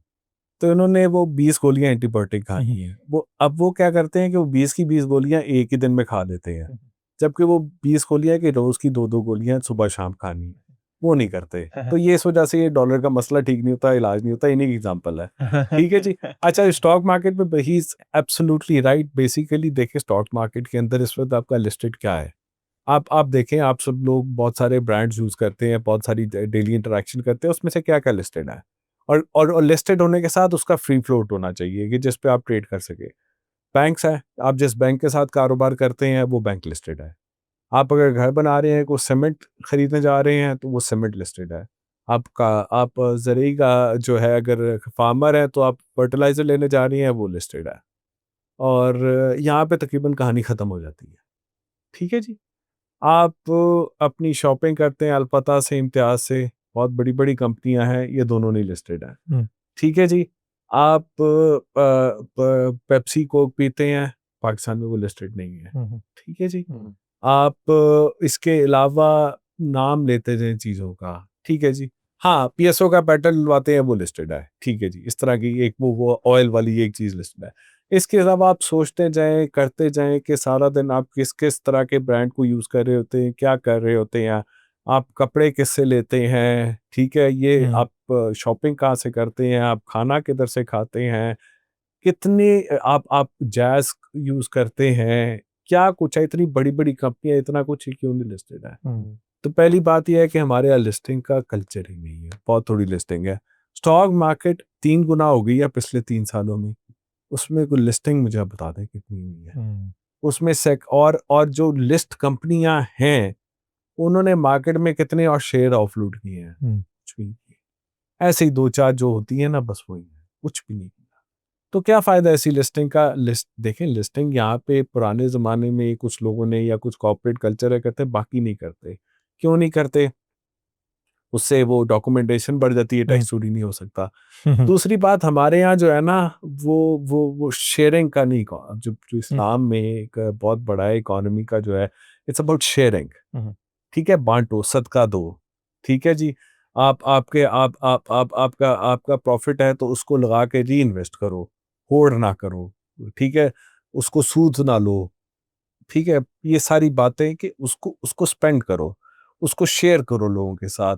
अगर आप कल मर जाते हैं तो आपकी वेल्थ के हिस्से होके शेयर हो जाते हैं, सारा कुछ शेयरिंग का कॉन्सेप्ट है। ऐसा ही तो लिस्टिंग में क्या होता है, शेयर करते हैं कि I share my success with you. मैंने अपनी कंपनी लिस्ट कर दी, आप सबने स्टॉक ले लिया, तो मेरे शेयर को आप सक्सेस को शेयर कर रहे हैं। वो नहीं है, वो कॉन्सेप्ट ही नहीं है यहाँ पे। यहाँ पे लिस्ट करके भी लोग चोरी करते हैं और वो लोगों के पैसे ले जाते हैं, ये वो। सो stock market could be a very good indicator and it could be a very good saving instrument, but उस वक्त होगा जब आपकी लिस्टिंग एक्सपैंड होगी, जो नए ब्रांड्स आएंगे, नई चीज़ें आएगी, वो लिस्ट होंगी 2-3 साल बाद, फिर उसकी सक्सेस होगी, वो सक्सेस को सब एंजॉय करेंगे। That is missing. ये आपने मजलिस के बार से रूहानी टच दिए स्टॉक मार्केट को। इसमें एक थोड़ा सा और segue, Pakistani government in general seems कि वो ट्रस्ट नहीं कर रही आवाम पे भी और बिजनेस पे भी कि पैसा बाहर जाना अलाउड नहीं होता। और मैंने सोचा इसके ऊपर कि अगर वो अलाउ करेंगे तो शायद सारे लोग ही बाहर ले जाएंगे पैसा, क्योंकि फिर पाकिस्तान में रखना कौन चाहेगा। लेकिन अगर अलाउ कर देंगे तो शायद जो हमने पैसा बाहर होल्ड किया हुआ है हम तो नहीं लेके आते, हम तो वही लेके आते हैं जो कि सैलरीज देनी हो मिनिमम, तो हम सारे अपना पैसा ले आएंगे। इसके प्रोज एंड कॉन्स क्या है? ये वही बात हो गई ना कि वो 10 गोलियां एक दिन में खानी है, दो गोलियां नहीं खानी। हाँ, जिस दिन रोज दो गोलियां खाना शुरू कर देंगे तो ये मसला भी हल हो जाएगा मेक सेंस। कि भाई आपको पता है कि आपकी करेंसी एक तरह से मूव कर रही है, आपके इंटरेस्ट रेट एक ट्रेजेक्टरी पे मूव कर रही है, उसमें बहुत ज्यादा वोलेटिलिटी नहीं है। मसलन अगर हमारे पिछले 25 साल में मैं आपके लेके जाऊं, मुशर्रफ टाइम के साथ पे मार्केट रेट 2% पे आ गए थे। फिर 2000 ये 3-4 में 2% पे 1% पे मार्केट रेट थे। फिर मार्केट रेट 15% हो गए थे 2009 में। फिर 2015 में 6% पे रहे सारे। फिर ये 11% पे गए, फिर 7% पे है, फिर 22% पे गए। अब फिर कहते हैं 11 पे आ गया, फिर कहते हैं 6 पे लेके आओ। इसी तरह आप डॉलर की मूवमेंट देखें, वो भी ऐसे ही होती रही है। तो जब इतनी वोलेटिलिटी होगी तो उसमें फिर वो सिस्टम पे ट्रस्ट नहीं करेगा। और जब जब मार्केट के अंदर एकदम वोलेटिलिटी हर कोई निकालना चाहेगा और कहेगा, आज भी कहेगा निकाल दो इससे कल वोलेट। जब आप उस सिस्टम को स्मूथ कर देंगे, एक प्रोसेस से उसकी जितनी नेचुरल डेप्रिसिएशन है या एप्रिसिएशन है वो होती रहेगी, उसका इंटरेस्ट रेट डिफरेंशियल और उसका एक्सचेंज रेट एक टेंडम मूव होता रहेगा, तो लोग अपने फैसले फिर लाने और करने के कारोबार के हिसाब से करेंगे, आई सी, इस हिसाब से नहीं करेंगे। वही बात है, मेक सेंस। वो नहीं करेंगे, यही होता रहेगा। सही। और रोकते रहेंगे लोग, और लोग हुंडी वाले के थ्रू लेते जाएंगे। अब दूसरा आजकल एक और बड़ी मजे की चीज चल रही है, डिजिटल करेंसीज एंड क्रिप्टो, कि इसको लीगलाइज करो, फ्रेमवर्क करो। बड़ा ऊपर से प्रेशर आ रहा है, ऊपर वालों से बहुत प्रेशर आ रहा है। स्टेट बैंक ने कैंसिल कर दिया। हाँ, स्टेट बैंक उसमें जरा कॉशियस है, I agree with state bank. आज ही मैं उस पर एडिटोरियल भी लिख के आ रहा हूँ कि भाई फाइनेंस मिनिस्टर को इतना क्या शौक है करने का, ठीक है ना। स्टेट बैंक कहता है किया ना आज, तो वो सारा पैसा उसमें कन्वर्ट होकर निकल जाएगा, और रेगुलेट करके सोच के किया जाए एक चीज को। तो वही बात है, आज अगर आप उसको कर देते हो, उसको बगैर किसी चीज के, तो हर कोई उसमें पैसा डाल के पैसा तो पाकिस्तान से बाहर गया ना, मेक सेंस। ठीक है ना। अभी क्रिप्टो का क्या शौक हुआ एकदम हाँ, गवर्नमेंट को? अभी अगर आपने पैसा बाहर लेके जाना है, ट्रम्प को खरीदना था ना। ठीक है ना। हाँ, हाँ, अगर आप अली की तरह अमीर आदमी है, हाँ। बाहर आपके बैंक अकाउंट है, सारा कुछ है, तो फिर पैसा ले जाएगा। मेरी तरह के एक आदमी है जिसका बैंक अकाउंट भी इधर है, तो बाहर जाके वो क्या करेगा। जब क्रिप्टो पे कर देंगे तो हर कोई ले जाएगा, तो ये भी रिस्क है। लेकिन क्रिप्टो करने से पहले इकोनॉमी को सीधा करते हैं ताकि ये ठीक हो जाए। I don't really care about this eight one level. देखें, आपने अपना पैसा बाहर लेके जाना ना, ले जाएं। हाँ, लेकिन पॉसिबल है ठीक बहुत है। सारे तरीके। ये एक लेवल के ऊपर एक फाइनेंशियल फ्लो है, रियल फ्लो तो नहीं है। ठीक है। एक हमें कुछ चीज़ों के अंदर, और ये थोड़ा मैंने चीज़ को ज़रूर से ज़्यादा सिंप्लीफाई किया। व्हाट आई मीन टू से इज़ कि गवर्नमेंट का इवेंचुअल हदफ जो है वो है एक अच्छी इन्वेस्टमेंट एनवायरनमेंट क्रिएट करने का, और उसके लिए कुछ आउटफ्लोज अगर होते हैं तो उसको टॉलरेट करे, because it's creating a larger system जिसके अंदर वो जो इस तरह ये कह रहे थे कि एक सेंस ऑफ फाइनेंशियल सिक्योरिटी हो और लोग अपॉर्चुनिटीज़ की तरफ अट्रैक्ट होकर आएँ। तो गवर्नमेंट कहती है हमने FDI लेकर आनी है, we have abysmal levels of FDI। वो लाने की इन्वायरमेंट अगर आप क्रिएट करेंगे तो जो आपको जो डर है कि लोग बाहर की तरफ रिवर्स FDI जो होगी, वो भी तो आप उसको हल करेंगे तो FDI आएगी। So the agenda has to be focused on creating a good environment. Capital controls रखने का फ़ायदा ये होता है कि businesses को बहुत ज़्यादा नेगेटिव या पॉजिटिव शॉक्स नहीं मिलते, तो थोड़ी स्टेबिलिटी क्रिएट होती है। कुछ capital controls I think justified हैं, लेकिन उसका कोई फ़ायदा नहीं है अगर आप लोगों को ज़बरदस्ती पैसा रुकवाने की कोशिश करेंगे। That's a losing proposition. लोग इधर उधर से ले जाते हैं, हमेशा लेके जाते हैं। आपका काम है कि आप एनवायरनमेंट अच्छी क्रिएट करें।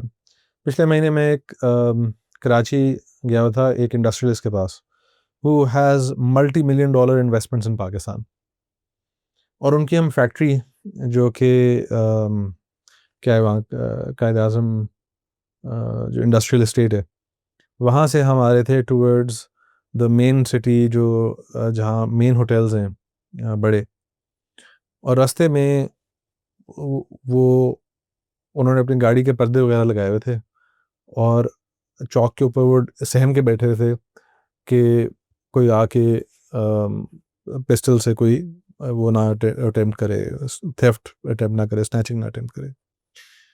अगर एक इंडस्ट्रियलिस्ट जो कि creating thousands of job, literally thousands of jobs, वो एक आपकी मेन शाहराह के ऊपर इस थ्रेट में बैठा है कि कोई आगे गोली चला सकता है, तो वो अपने बच्चों का फ्यूचर यहाँ किस तरह क्रिएट करेगा। Most high net worth individuals are sending their kids abroad with no plan of bringing them back.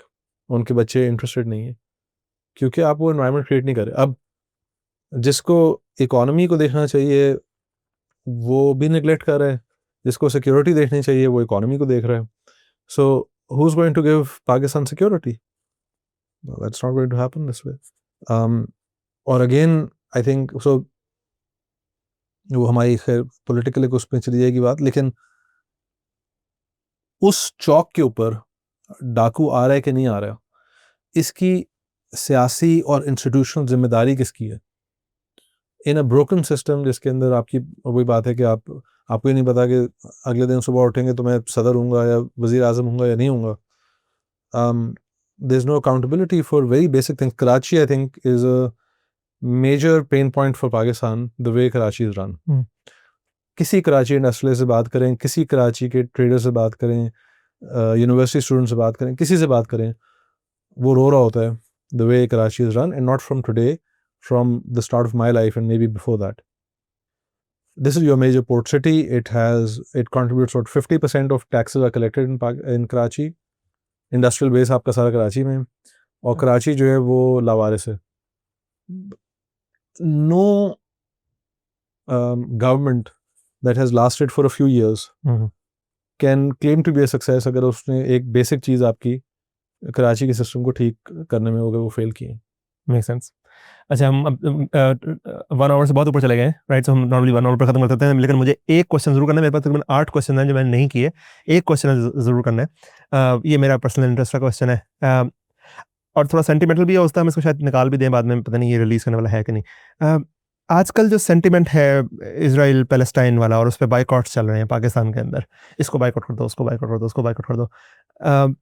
मैं तो इकोनॉमिस्ट हूँ नहीं, लेकिन मुझे पर्सनली ये लगता है कि यार अगर हम नेस्ले को बाइकआउट कर रहे हैं तो वो तो हम पाकिस्तान में बाइकआउट कर रहे हैं, मतलब पाकिस्तान का नुकसान हो रहा है, मतलब जॉब्स प्रोड्यूस हो रही है. We are telling people to come and invest in Pakistan, but then we are boycotting them too. जिसका भी नाम इंग्लिश लग रहा है उसको बाइकआउट कर दो. Is boycott effective? First of all, do you think it's a good strategy? Can we do something else for Palestine and not boycott, और should we even do it?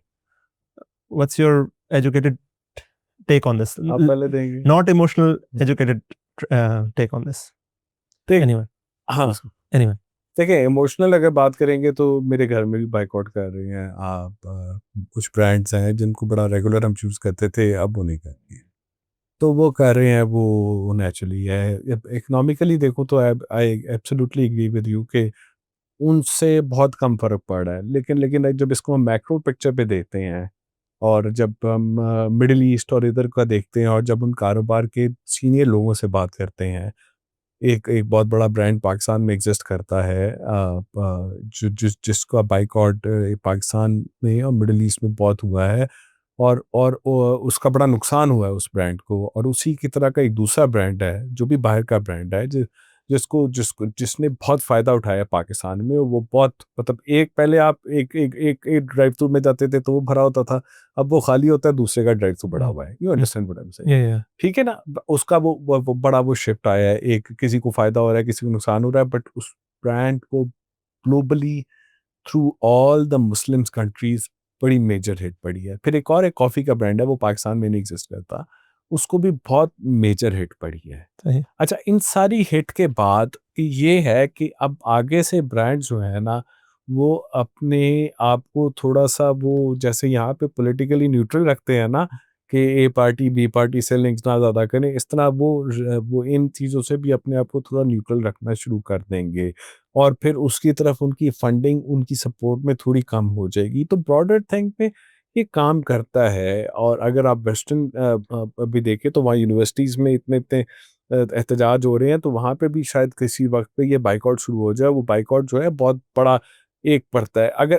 अगर मैं इसको हिस्टोरिक उस पूरे जाके देखूं तो ये जो जूइश जो है, इनका कंट्रोल बेसिकली फाइनेंशियल कंट्रोल ये लेके आए, उधर से आया. फिर उन्होंने कारोबार किए, उसके थ्रू कंट्रोल करना शुरू हो गए. लोग की हैबिट्स को, उनकी चीज़ों को एक हद तक कंट्रोल और उन चीज़ों से करना शुरू कर दिए. तो नेचुरली उन सारे कंट्रोल को, उन सारे लॉबीज़ के, उन सारे पैसों को जो अमेरिका और बाकी पैसे भी करते हैं, उससे ये इन्फ्लुएंस कर रहे होते हैं. अगर आप एक बाइकआउट करते हो माइक्रो लेवल पे, if everyone start doing that तो उसका थोड़ा बहुत इम्पैक्ट तो आता है। अब अगर आप पाकिस्तान स्पेसिफिक देखें तो यस उससे नौकरी जाती है, बट एक की नौकरी जाती है तो दूसरे की नौकरी जाती भी है। ठीक। जैसे कि एक ब्रांड अगर नहीं चला, कोई दूसरा ब्रांड चल पड़ा है, वो नौकरियां उधर चली गई हैं, क्योंकि लोगों ने बर्गर खाने नहीं छोड़े, लोगों ने कॉफी पीनी नहीं छोड़ी, लोगों ने ए से बी पे शिफ्ट हो कोला भी नहीं छोड़ा आगे। That's how it is. Yeah. हाँ, कोला में भी ऐसा ही है। राइट, सो आप ये कह रहे हैं कि बाइकॉट्स एसेंशियली पाकिस्तानी कंपनीज को हेल्प भी कर रहे हैं और बाइकॉट का इफेक्ट भी आ रहा है। मतलब मैक्रो लेवल पे नौकरियां जा नहीं रही, शिफ्ट हो रही है, मैं ये कह रहा हूँ। I think I agree. पहले तो हम जिस कॉन्टेक्स्ट में बैठे हुए हैं, तो मैं समझता हूँ कि जज्बात भी अल्लाह ताला की एक देन होती है। तो आपने कहा कि जज्बाती आंसर नहीं देना, अकल के साथ जज्बात एक अच्छी चीज़ है। आप जब बॉयकॉट करते हैं तो आप अपनी एक प्रेफरेंस गिव अप कर रहे हैं। मेरे नज़दीक वो एक कह लें एक चीज़ को तस्लीम ना करने का, उसके ऊपर एक अपना एहतजाज नोट कराने का, ना सिर्फ दुनिया में लेकिन अपनी ज़ात के लिए, अपने नफ्स के लिए ये ज़रूरी होता है। अगर आप समझते हैं कि एक आप जेनोसाइड है, आपको नज़र आ रहा है कि वो आपकी नफ्स को उससे ठेस पहुंच रही है, आप उसके ख़िलाफ़ कुछ करना चाहते हैं, तो आई think that's something that's justified from a spiritual perspective. अगर ये बॉयकॉट्स उनको हिट ना कर रहे होते तो वो उसके ऊपर इतना परेशान ना होते जितना हुए हैं। जो पाकिस्तान में हमारे लोकल इन्वेस्टमेंट्स हैं, लोकल पार्टनर्स हैं, कई जगह आपने देखा होगा कि वो भी हमारे मुल्क में माजरत के साथ जालियत है कि जाके उनकी रेस्टोरेंट्स पर फॉर एग्ज़ाम्पल जाके अटैक्स हुए हैं। इस तरह की चीज़ें वो नहीं होनी चाहिए, क्योंकि जो इन्वेस्टमेंट है वो पाकिस्तानी की है। लेकिन उस पाकिस्तानी की चॉइस थी कि वो पार्टनर करे एक ऐसे इदारे के साथ कि जिसके ताल्लुकात इज़राइल के साथ हैं। अगर आप समझते हैं कि वो, और अगर आपके जो प्रॉफिट्स का फ्लो है वो उधर जा रहा है, आप उसको अवॉइड कर सकते हैं, तो इसमें हर्ज क्या है? जो पाकिस्तानी पार्टनर है उसके पास पूरा इख्तियार है कि वो उस पार्टनरशिप को रैप अप करके वही काम किसी और ब्रांड के अंडर करे। सो आई वुड से कि ये अच्छी चीज़ है और इसको कंटिन्यू करना चाहिए। इनफैक्ट मैं समझता हूँ कि अगर आप आई डोंट नो मुस्लिम उम्मा कह सकते हैं कि नहीं, बट मुसलमान ममालिक जो हैं उनके अंदर एक बहुत अफसोसनाक ये चीज़ रही है कि there has not been sufficient push back from the Muslim world to the genocide in Palestine. तो इसके ऊपर अगर आप नहीं करें, मतलब हमारे लिए इतनी बहुत छोटी सी ये चीज़ है, अगर मैं एक बर्गर एक ब्रांड का नहीं खाऊंगा, वही जिसका ये कह रहे हैं दूसरा का खा लूँगा, व्हाट्स द बिग डील? तो बल्कि अच्छा ये शायद जो अल्टरनेटिव हैं वो they are fully Pakistani owned, वो रिमिट भी नहीं कर रहे, तो शायद पाकिस्तान का फ़ायदा ही है उस चीज़ में भी। मेक सेंस, बट लेकिन रिमिट तो करने की ऑप्शन पाकिस्तान में है भी नहीं। यह आप कह रहे हैं कि नहीं है अच्छा है, ये हमारे जैसे देयर आर टाइम्स व्हेन नहीं होती, रुक के होती है, रुक but है। लेकिन है। अच्छा, वरना वो बिजनेसेस यहाँ चलेंगे क्यों? हाँ, नहीं Why would रिमिट they होता invest है, here if they didn't? जब हालात मुश्किल होते हैं उस वक्त तो रोक देते हैं, वरना नॉर्मल टाइम में होता रहता है। That's right. I see, thank you so much. अब हम सिर्फ थोड़ा रैपिड फायर का आखिरी सेक्शन करेंगे, इसमें बस you don't have to really think it through, बस just small answers would do. What if money is not an object, what problem would you dedicate your life to solve in solving? Well, that's a very difficult question because my entire life is oriented around solving the problem of money. But let's suppose money is not an object for you. It's not an object for you. It's an object, but it's not an object for you. I don't think like that. मेरी ज़िंदगी में जो चीज़ें मैं कर सकता हूँ उनके लिए पैसा important नहीं है। The problem that I want to solve is the political dysfunctionality in this country and the lack of awareness. I think बहुत बड़ा एक मसला ये है, कुछ होते हैं हमारे जो इख्तियार रखने वाले शख्सियात और इदारे हैं वो एक जगह, लेकिन जो अवाम के अंदर माशियात को लेके जाहलियत है उसके अंदर डेंट लगाना, ये मेरी ज़िंदगी का मकसद है। और उसमें मैं अक्सर ऐसे लोगों से बात कर रहा होता हूँ, present company included, who have net worth may be hundreds and thousands of times of mine, but I can sometimes give them piece of information they didn't have. So the problem that I'm most interested in solving in life has nothing to do with money. So I don't think कोई change आएगा, मेरे पास जितने मर्जी पैसे हों, अगर ये काम करने के लायक है तो इसमें पैसे का कोई ताल्लुक ही नहीं है. Okay. So I see money as like a means to get something. So I need to get to there. So उसके लिए पैसा चाहिए, वो आ जाए. जब वो आ जाएगा तो सेटिस्फेक्शन उस चीज़ से आती है. और दूसरा ये मुल्क के प्रॉब्लम भी उन्हीं चीज़ों से सॉल्व होते हैं. सो हमारे एक प्रोफेसर थे दोनों के, वो कहते थे कि do your work with passion, money is a consequence. Bari साहब, so money is a consequence. So you're doing whatever you're doing, and you will just keep on doing that. But he was wrong. I've done my work with passion and not with money. But no, I agree. I don't think it's money. I think if you do some work with passion, then you get satisfaction that other people buy with money. Makes sense. अच्छा, so अब अगला question लेते हैं, लेकिन उससे पहले what advice would you give a youngster in Pakistan, मतलब कि where to invest, how to learn about investment, should they learn about investments, what should they do? क्योंकि नॉर्मली पाकिस्तानी लड़का लड़की वो यही सोचते हैं यार रियल एस्टेट खरीदेंगे किसी टाइम पे जाके, उसके लिए पैसे जोड़ते रहो. म्यूचुअल फंड्स ये वो कोई ऐसा कुछ है नहीं. और मुझसे पूछते हैं तो मुझे पता नहीं, क्योंकि मैं तो यूएस स्टॉक्स में बहुत ज़्यादा काम किया, तो मुझे what would you say? I'd say invest in two things. One is your skill set. The other is the habit of saving money and self-discipline. Those are the two things. It's not so much investing in a sector. वो सब चीज़ें change होती रहती हैं. You have to learn आप value add जिस भी चीज़ में करेंगे उसको सीखें अच्छी तरह, और अपनी ज़िंदगी के जो कह लें पर्सनल मैनेजमेंट, चाहे वो अपने टाइम मैनेजमेंट है, चाहे वो अपने पैसे को मैनेज करना है, चाहे वो रिलेशनशिप्स को मैनेज करना है, उसके अंदर अपना स्किल सेट बनाएं. I don't think anyone can say जी अच्छा आप एंग्रो में इन्वेस्ट करें या फलानी चीज़ में इन्वेस्ट करें या इस सेक्टर में इन्वेस्ट करें. वो तो चेंज होगा ऑफ कोर्स, लेकिन स्टॉक मार्केट में इन्वेस्ट करें, ऑफ कोर्स. स्टॉक मार्केट में पैसे सेफ करने में क्या करें? हाँ नहीं, absolutely. I think stock market में इन्वेस्ट करें and in a way that you learn good principles of investing for sure, and at some point if you have enough money then you can have a real business also, like set up a small shop or whatever else. And is there a book that people can read? Do you recommend those old intelligent investors type, I don't know, psychology I of think there's not one book. Learning जो है मेरे नज़दीक that has to be proactive, which means कि आप किताबें ज़रूर पढ़ें, लेकिन किसी से ये ना पूछें, मशवरा ना लें कि अच्छा वो फलानी जाएं किताब उठाएं, पहला चैप्टर पढ़ें, देखें उससे कुछ हासिल हो रहा है, मेक सेंस, दूसरी किताब पे जाएं, आधी किताब पढ़ के छोड़ दें. बट एक्टिव लर्निंग, अपने नोट्स बनाएं, अपने क्वेश्चंस बनाएं. आई थिंक इंसान उससे ज़्यादा सीखता है. अगर मैं आपको कहूँगा कि फ़लानी 3 किताबें पढ़ लें और आप जाके चैप्टर 1 से आखिरी चैप्टर तक हर किताब एंड टू एंड पढ़ें, लेकिन पैसिवली पढ़ रहे हो, तो उससे कुछ हासिल नहीं होता. So I wouldn't say specific book. I don't know if you have good. I agree with that कि किसी भी चीज़ को पढ़ें, किसी भी चीज़ करें, उसके बारे में सोचें. I am a very slow reader.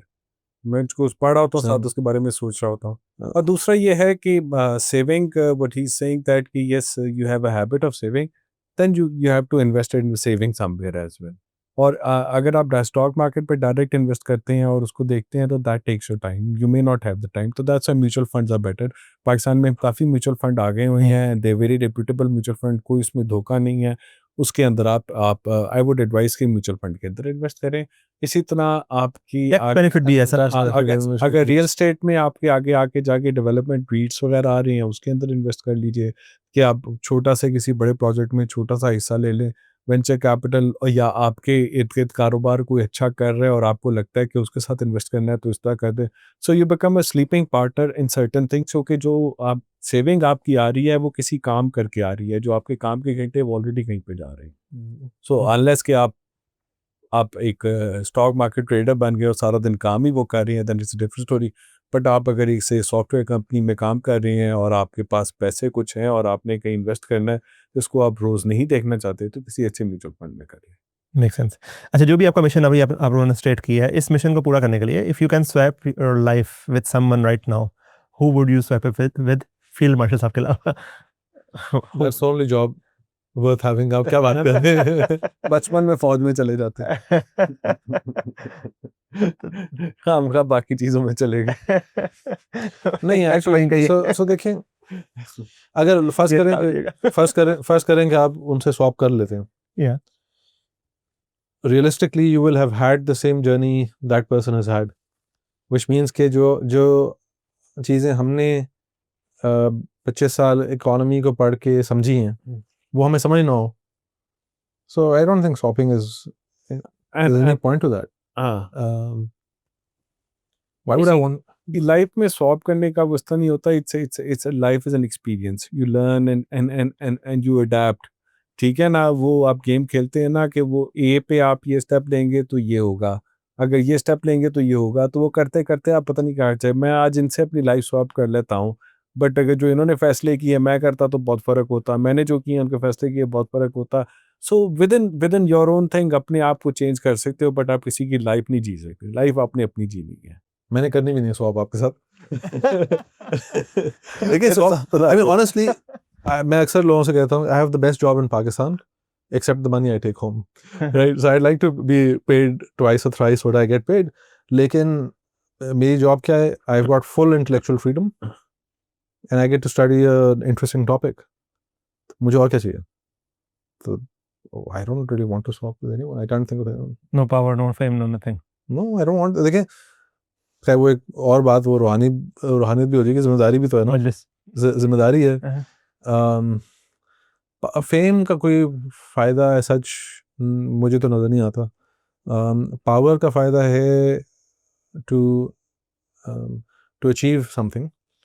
अगर वो आप डायरेक्टली, मतलब मेरे हाथ में अभी आप इकोनॉमिक मिनिस्ट्री पकड़ा दें तो मैं 4 चीज़ें डिफरेंट तरीके से करूँगा.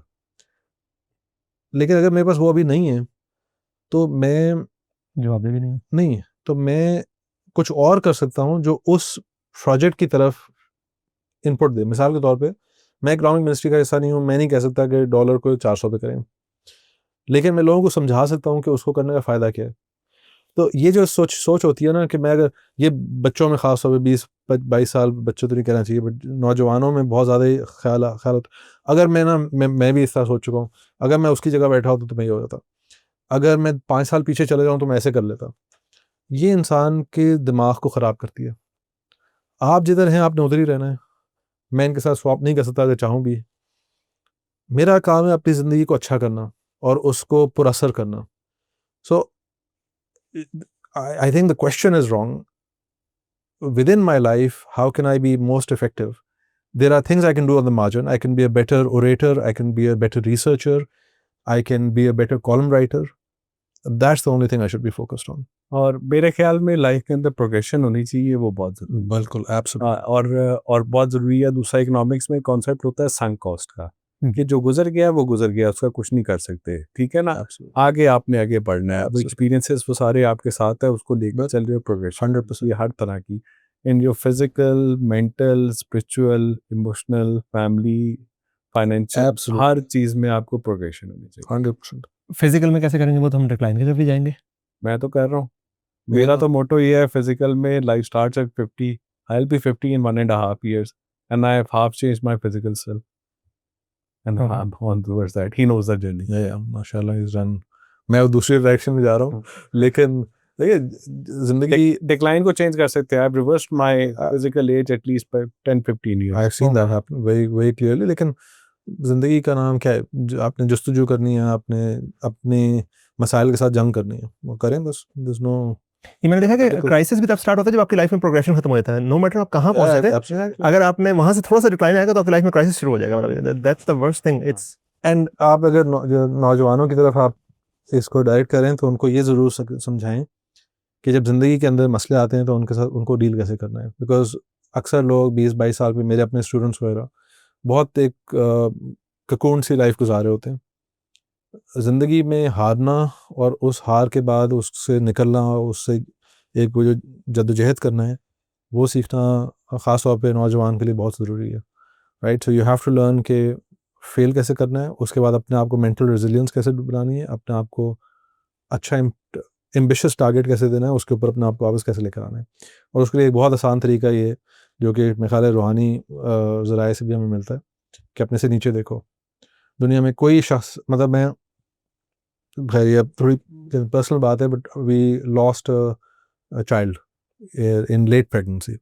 बहुत हम लोग डिप्रेस हुए, my wife and I very upset about it.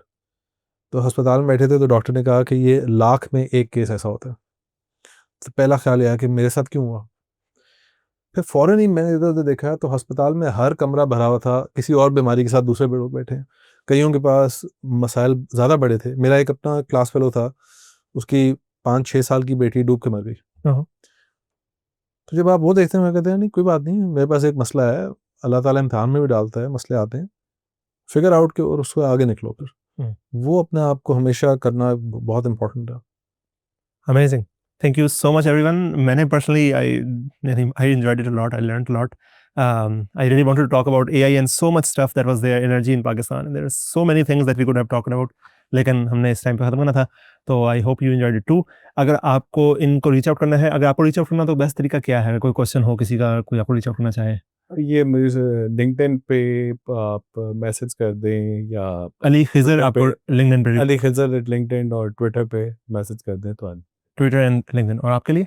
Twitter या गूगल करेंगे तो मेरा इंस्टीट्यूशनल ईमेल भी आ जाएगा, that's another way. You can just send them email and that's okay. Whether I reply to that is another question. Sure. लेकिन but Twitter के ऊपर specially अक्सर जब तक ट्विटर है हमारे पास मुल्क में तब तक करें। And I am sure if you reach out enough time, I think एक ही भी चीज़ होती है कि what I've learned is कि especially youngsters 20-year-olds are not good at knocking on doors. कई दफ़ा आप नॉक करते हैं और आप पहले तो डर के नॉक नहीं करते कि बहुत बड़ा आदमी है कोई, फिर आप नॉक करते हैं, वो उस वक्त पे जवाब नहीं देता, आप उसके वक्त कभी रीच आउट नहीं करते।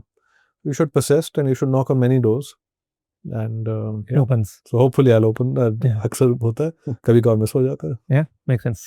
Thank you so much, everyone. It's a privilege of a lifetime to be who you are. Find out who you are and live your own life. Thank you.